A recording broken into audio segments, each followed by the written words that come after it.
1937, 1947, 1967, 1991, 2000, 2001, 2007, 2008, 2010, 2013, 2019, 2020.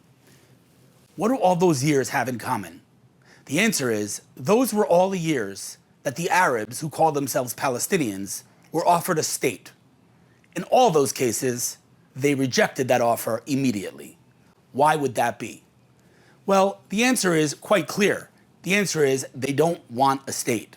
The answer is they like to play victim. They like to talk about occupation. They like to talk about apartheid. But it's time someone looked at history. It's time we actually looked at the facts, because the world won't tell you the facts. The world eats Hamas's propaganda. So let's talk about this. In 1947, the United Nations announced the partition plan. A state for the Arabs, a state for the Jews. The Arabs rejected, and the Jews accepted, hence 1948, the establishment of the State of Israel. What happened there? Why did the Arabs reject yet another offer? The answer is, read their charter. It's really not a mystery. The PLO, the Palestinian Authority, Hamas, they declare proudly what they want. And here's a spoiler, it's not a state. So they rejected that offer, and they've declared their goal ever since to destroy the state of Israel. They don't want a state, they want no Israel. Now with this war, everyone's talking about Gaza, so let's focus on that for a second. 2005, listen carefully because this is mind-boggling. 2005, we all know the disengagement. What you might not know is that Israel, in addition to evacuating 10,000 of its citizens, dug up its dead. I'm going to repeat that. Israel dug up its dead from Gaza cemeteries. Why? Because we knew that if we leave our dead bodies in the ground, Hamas would do what they did. Now we know we were right. So since 2005, there has not been one Jew, not alive and not dead, in Gaza. There was no occupation. That is one big fabrication that the world loves to eat up. Not one Jew in Gaza since 2005. Israel handed the Palestinians Gaza on a silver platter and said, here, make a state. Let's make peace. What did the Palestinians do almost immediately? In 2006, they elected Hamas, a world-recognized global terror organization. The people in Gaza, I'm going to repeat this because it is so important. The people of Gaza elected Hamas. Let's talk about that for a second. To be clear, and this is an important disclaimer, are there innocent people in Gaza? Of course there are innocent people in Gaza. Were there innocent Germans in World War II?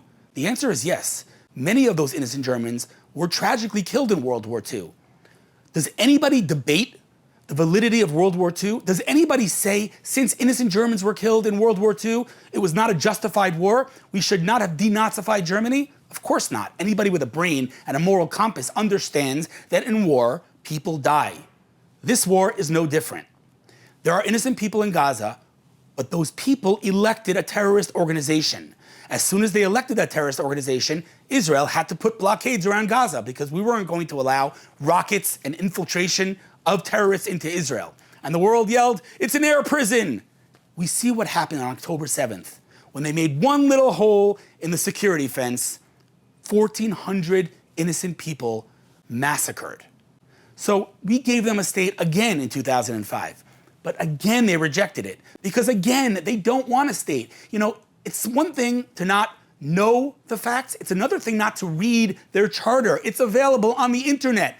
Read Hamas's charter. What do they want? They say it. They don't even want dead Israelis. They want dead Jews anywhere in the world. And the first line of defense is Israel. But if anybody around the world, whether it's in the United States or Europe, thinks that Hamas wants to stop with Israel, again, you're not paying attention. Read their charter. Find me one Palestinian leader that has declared that they want peace with Israel, that Israel has a right to exist, and they denounce terror. You won't find one because it doesn't exist. So let's talk about some of the arguments that you and I hear on college campuses and around the world. Let's start with genocide. Israel is committing genocide against the Palestinian people. Really? Because if you look at the numbers, they tell a different story. The Palestinian population has grown sixfold since Israel was established. 6x. So Israel is either really bad at genocide or that's yet another lie. apartheid, right? Israel's an apartheid state. Do you know that there are Arabs in basically every single key role in this country? Supreme Court justices, in the parliament. I mean, they're everywhere. They have not just equal rights, they have more rights than they have in any Muslim country in the world. That's just a fact. There's no debating that. So forget apartheid, but you know what? Let's go back more fundamentally. Occupation, right? It's their favorite word. We're occupying. We've been occupying an Arab Palestinian state. Really? Let's talk about this because, you know, these false narratives, they're all over the place, and it's your responsibility and my responsibility to know our facts. Now, to be clear, some of us make mistakes. I've been guilty of sharing a post that I found out later was fake news, which I took from some media channel. We're all human beings, we make mistakes, but we need to know the facts. So let's talk about this occupation thing. Before the occupation, before the state of Israel, in 1929, Arabs massacred Jews in Hebron. So if occupation causes terror, which is their fundamental claim against the Jews and against Israel, presumably anybody with a half a brain understands that before occupation, there should have been no terror. But again, 1929, before the state of Israel was even established. But beyond that, where did this occupation thing come from?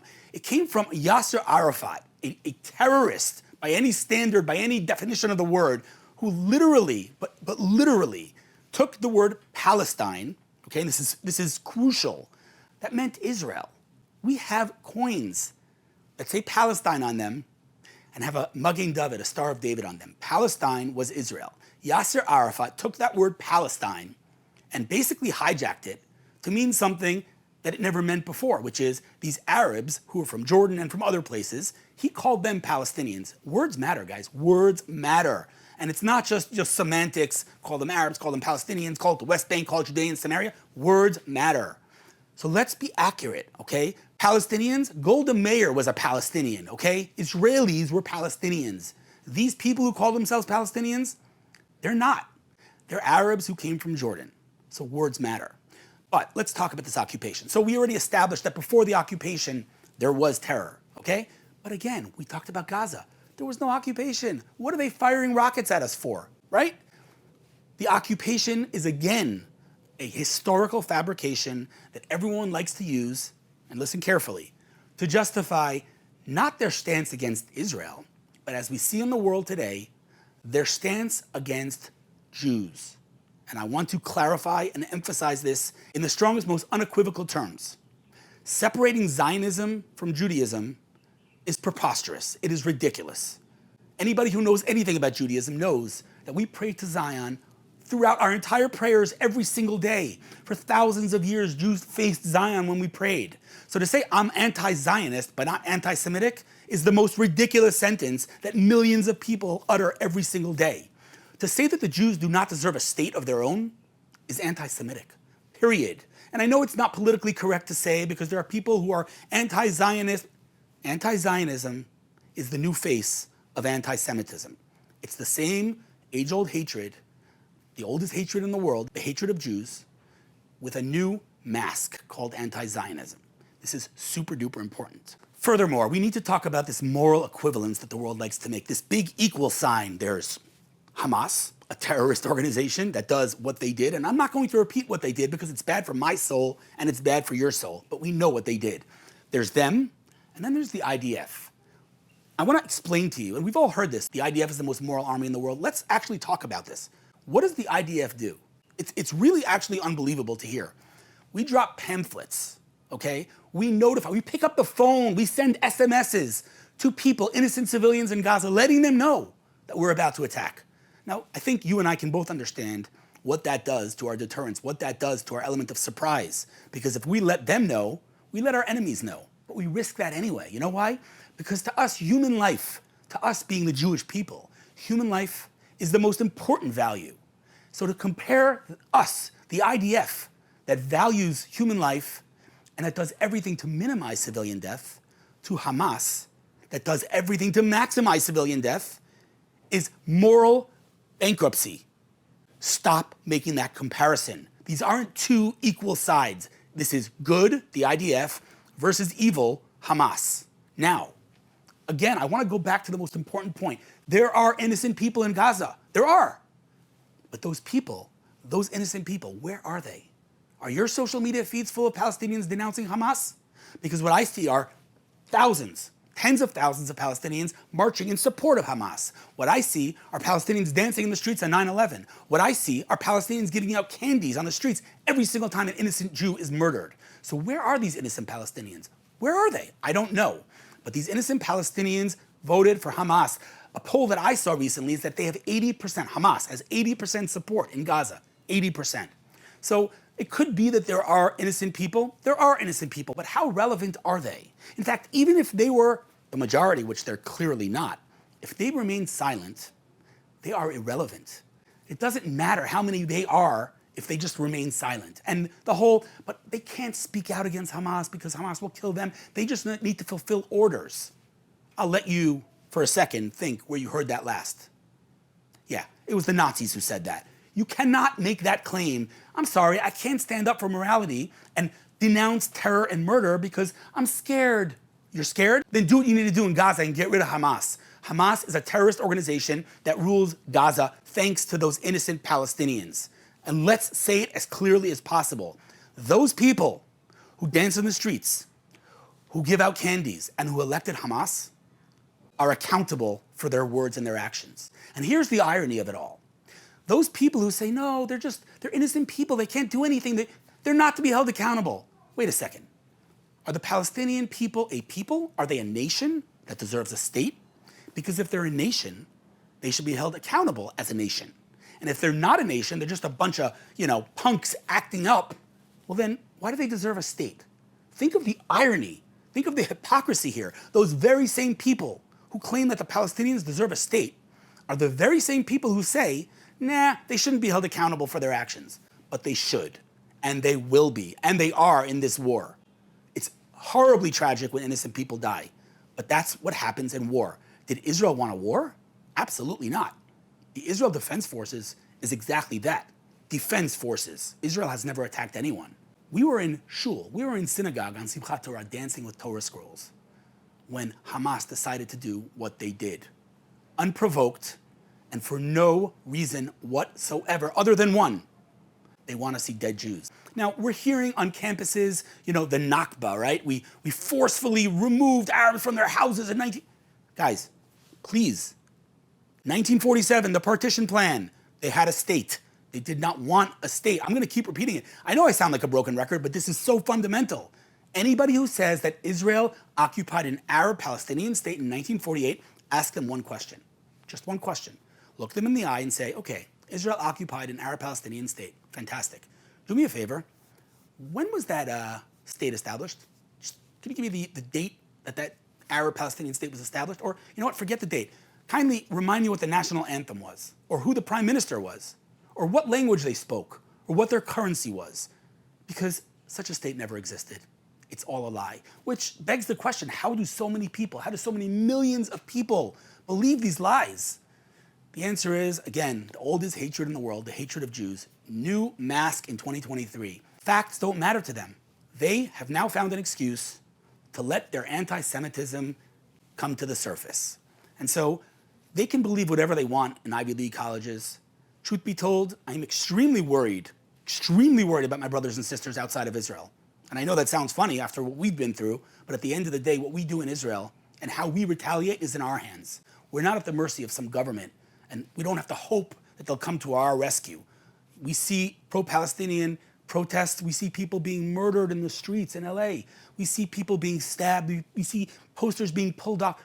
This is a new level. We have reached a new level of anti-Semitism. In fact, I'll say, and this is also a hard thing to say, that on October 7th, when I heard, after I turned my phone on after the holiday, and I heard what had happened, I'm an optimistic guy. I tried to find something to grasp onto, something positive. And you know what I could come up with? I said, this is a tragedy of unparalleled proportions.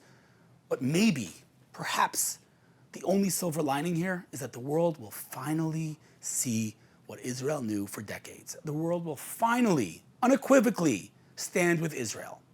And here we are, 1 month later, and anti-Semitism has increased by hundreds of percentages. Hundreds. So the world does not recognize, the world does not accept, and Holocaust deniers, it's a sick thing, but perhaps they could say, hey, we don't have any hard evidence. Hamas live streamed the atrocities. There is no denying, there is no debating what Hamas did. And yet, despite that, there are still people who side with Hamas. There are still people, intellectual people, by the way, otherwise moral people, who claim that it is justified. It is resistance. Resistance, if you're watching this, is there any scenario in which you, as a human being with a heart and a conscience and blood in your veins, is there any scenario in which you would justify doing what Hamas did? Any scenario, anything. Someone kicks me out of my house, which is their narrative, a false narrative, but it's their narrative. Someone kicks me out of my house, I'll protest, I'll go to the police, I'll do whatever I have to do. Will I do what Hamas did? No. You know why? Because I have a conscience. These people do not have a conscience. There's no Nakba, there's no occupation, there's no apartheid. These are all fabrications that our enemies used to justify their hatred of Jews. And so what's going to happen now, based on the intel that I have, the knowledge that I have of this war, we're going to continue until Hamas is completely eliminated from this world. And then we're going to take security control over Gaza like we have in Judea and Samaria, what the world calls the West Bank. And we will facilitate, hopefully, and this is not information that I have, this is my hopes and dreams, we will facilitate the ability for them to build a new society that is not promoting and encouraging terror and the murder of Jews. But that, we have a long time till we get there. Right now we're focusing on getting rid of Hamas, and the world as a whole can either thank us for the work that we're doing for them, because again, if you think they're stopping with Israel, you're not paying attention. So the world can either stand with us, support us, denounce terror, or they could sit it out and sit down and let us do the work that we need to do and let them thank us later. The world was silent in the past. The world was silent in World War II. The world was silent throughout all of the persecutions that the Jewish people experienced. The Inquisition, the pogroms, the Crusades, the list is long. They were quiet then, and they're being quiet again. So if you're watching this and you know someone who is pro-Palestinian, you need to know that in today's day and age, after what Hamas has done, being pro-Palestinian is being pro a people that elected the terrorists who did what they did. And again, yes, there are innocent Palestinians, but the Palestinian cause, the narrative, the agenda is in the charter, and they say it loud and clear. And the irony, and there's so much irony in this war, the irony is that we're not listening to them. They're saying, guys, we don't want a state. We want dead Jews. And the world's saying, no, no, no, no, no. They don't mean it. They really want a state. Here's the problem, fundamentally. In the West, we have some values, some core fundamental values. For example, treat someone with dignity, and they'll treat you with dignity back. Basic fundamental principle of Western civilization. What we're trying to do is we're taking those values and applying them to radical Islam. But radical Islam does not share those values. You could treat the Palestinians as well as you want. They want dead Jews. And by the way, I keep saying dead Jews. They're not stopping at the Jews. They say it. They want all infidels, anyone who's not radical, anyone who's not Muslim, to either convert to Muslim or see their death. More irony. Queers for Palestine, LGBTQ activists supporting Hamas. Have you lost your mind? Do you know what would happen if you walked into Gaza with an LGBTQ flag?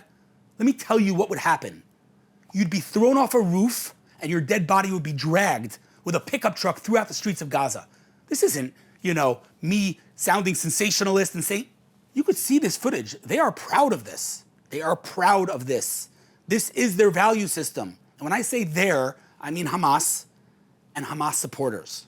I'm going to keep saying it because I don't want anyone to take what I say out of context. There are innocent Palestinians, but those innocent Palestinians are irrelevant if they remain quiet. Irrelevant. And so when you see on college campuses liberals for Hamas, you need to understand the depth of hypocrisy here. Those very liberals and their values and the things they stand for are 100% fundamentally opposed to what Hamas stands for. They hang and they murder people with liberal values. And so you need to understand and be able to communicate with the people on campuses and all around America and around the world who don't stand with Israel today. You need to be able to communicate to them the facts the historical facts that started before the State of Israel was even established in 1929, as I mentioned, in Hebron. You need to be able to communicate those facts clearly, concisely, and accurately. Not to say that we're ever going to win the digital war, because they outnumber us, obviously, but truth will prevail. And at the end of the day, whenever that end of the day comes, we know the ending, and it's going to be a good one. And I want to emphasize that. Look throughout our history. Look at all of the holidays we celebrate. Do you understand the story of Purim? That was a near genocide of the Jewish people. And now we celebrate. But at the time, we couldn't even imagine celebrating. The same is true for today. We are in deep agony and pain and mourning. And the thought of celebrating is foreign to us. I understand that. Trust me, I do. But we will win this. We know the ending. The question is, and this is a tremendous, fundamental question, who will stand with us on the way to that ending, on the way to that victory? Who will be our allies and who will get in our face? And I just want to end with one beautiful thought that I heard from my friend Rav Ephraim Goldberg from Boca Raton. He said something that really, to me, illustrates the two sides of this war perfectly. In the Torah portion of Lech Lecha, God says to Abraham, Va'avarcha mevarechecha, whoever blesses you, the Jewish people, will be blessed. Umekalelcha, and he who curses you, you would have expected the Torah to say, akalel, I will curse, right? Va'avarcha mevarechecha, umekalelcha, akalel, it should say. But it doesn't, it says aor. Aor. Aor is another way to say I will curse. But why does the Torah switch languages? Why doesn't it just say akalel? Why does it go to aor? So Rabbi Goldberg said something that was just beautiful. I don't know in whose name he said it, but it was really beautiful and it resonated with me deeply. And I think it really does illustrate the nature of the Jewish people. Aor has another word in it. Or, light. And here is how you're supposed to read that verse. Va'avarcha mevarechecha, those who bless the Jewish people, those who stand with us, those who have moral clarity, those who have a moral compass, they will be blessed. Umekalelcha, those that get in our face, those that get in our way, those that pass resolutions in the UN and appoint Iran as the head of the Human Rights Council, those people, aor, they will see our light. They try to bring their darkness, our light will extinguish their darkness. They will see the unity in the Jewish people. They will see all the charity. They will see all of the beautiful things that the Jewish people have done over the past month. You try to bring your darkness on us, we'll bring our light. Va'avarcha mevarechecha, those who bless us will be blessed. Umekalelcha, those who get in our face, aor, will see our light.